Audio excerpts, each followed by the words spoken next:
ဆရာကြီးလေရင်သားစောချစ်ကလည်းမိမကြောက်သူဖြစ်နိုင်ကြောင်းပြောမိတာကြောင့်ဝိပန်းခံရတဲ့မြင်မြဲဆရာကြီးလေသားစောချစ်ရဲ့ဝတ္ထုတွေကလည်းလူကြိုက်များသလိုစာပေဟောပြောဝဲမှာလည်းဒီမဲ့ဆရာတွေပြောပြတတ်သူဖြစ်တာကြောင့်လူအများရဲ့လေးစားမှုကိုရရှိထားသူပါဆရာကြီးပြတိုင်ခဲ့တဲ့ငယ်ဘွားကျောင်းဆရာဘွားကျောင်းတွေမျက်စိထဲမှာကွက်ကွက်မြင်လာစေပါရီအင်နာရီဖတ်ပြမှုဝတ္ထုတွေရုပ်ရှင်တွေအမြင်နေချိန်မှာဆရာကြီးရဲ့ရုပ်ရှင်ဇာတ်ကားကချစ်ကိုတစ္ဆာရှိတာကိုလည်းဖော်ပြတဲ့ပြင်ဆရာရဲ့တပည့်တွေကြားတွေကတန်ရုံးစီကိုလည်းဖော်ပြနိုင်ပါတယ်ဆရာကြီးရဲ့ငယ်ဘွားကတစ်စိတ်တစ်ပိုင်းပါဝင်ခဲ့မှုရဲ့အကြောင်းအရာတွေကိုဗန်းညံနေမှာဥယျာဉ်မှုဝတ္ထုဖြစ်ဖန်တီးခဲ့ပြီးအောင်မြင်တဲ့ဝတ္ထုဖြစ်ခဲ့ပါတယ်အခုဆိုရင်ဒီဝတ္ထုကိုရုပ်ရှင်ဖြစ်ပြောင်းလဲရိုက်ကူးထားပြီးတော့မကြိုခင်မှာရုပ်တင်ပြသတော့မှာဖြစ်ပါတယ်ဗန်းညံနေမှာဥယျာဉ်မှုဝတ္ထုမှာဆရာကြီးချက်ဖြစ်မြင့်မြတ်ကတရုပ်ဆောင်ထားပြီးတိနဲ့ဖြစ်ပြီးမြင့်မှုကတရုပ်ဆောင်ထားပါတယ်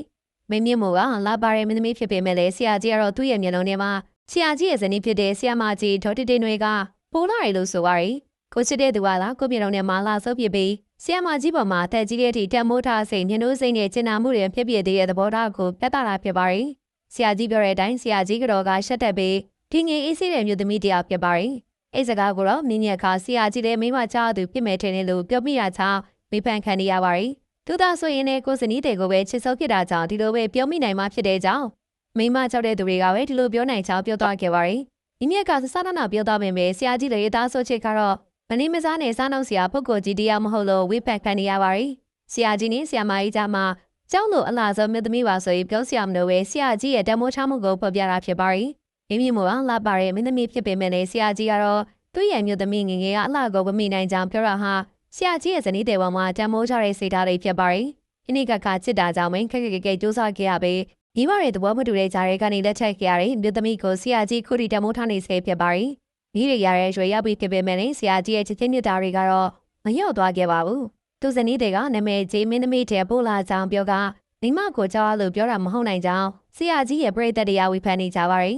ဆရာကြီးရဲ့စာမဲ့ပရိသတ်တွေကမြင့်ရဲ့စကားကိုသဘောမကျပဲမေတ္တာတရားကိုပြည့်ရမပြုတဲ့ကြောင်းထောက်ပြကြပါရီလူအများလေးစားတဲ့ဆရာကြီးတယောက်ကိုမိမကြောက်သူတရားပြေပုံဖော်တင်ချာမြင့်ရဲ့ကိုပြောနေကြပါရီဆရာကြီးရဲ့ပိကိုစကားပြောဖို့ကအေးစစ်စစ်နဲ့မေတ္တာထားတဲ့သူဖြစ်ပြီးအရှုံဖောက်တဲ့သူဖြစ်ပေမယ့်မြင့်တရုပ်ဆောင်ထားတာကတော့ဒေါသဆွနေကြောင်းလည်းဝေဖန်ကြပါရီ။ဒါပေမဲ့ဆရာကြီးကတော့မြင့်ရဲ့တရုပ်ဆောင်မှုတွေကိုချီးကျူးထားပါသေးတယ်။ဆရာကြီးကဇနီးတဲ့ကိုတန်မိုးထားလို့သူဇနီးတဲ့ငငယ်ကရွရည်ဟာမိမို့တဲ့ပို့ချိုးတယ်ဆိုပြီးပြောပေမယ့်မြင့်ကတော့မိမကြောက်လို့ဖြစ်နိုင်တယ်ဆိုပြီးပြောတဲ့စကားပေါ်မှာဘလို့ထင်မြင်မိလဲဆိုတာကိုမှန်မှပြောခဲ့ပေးပါအောင်ရှင်။တရှိအားပေးခဲ့ကြတဲ့အတွက်အားလုံးကိုကျေးဇူးတင်ပါရီ။နောက်နေ့ဒီမှာလည်းစေဝေသားတရားကောင်းတဲ့ကြောက်ရိုင်တဲ့တူပြန်လာခဲ့ပါအောင်မယ်ရှင်။ဒီနေ့အလောင်းတဲ့ပဲနှုတ်ဆက်ခဲ့ချင်ပါရီ။အမီနာစင်ခဲ့ကြတဲ့ပရိသတ်တယောက်ချစ်စီတိုင်းကိုလည်းကျေးဇူးထူးတင်ရှိပါရရှင်။အောင်နေ့တွေမှာပြန်လဲစတိုပေးထားရအောင်နော်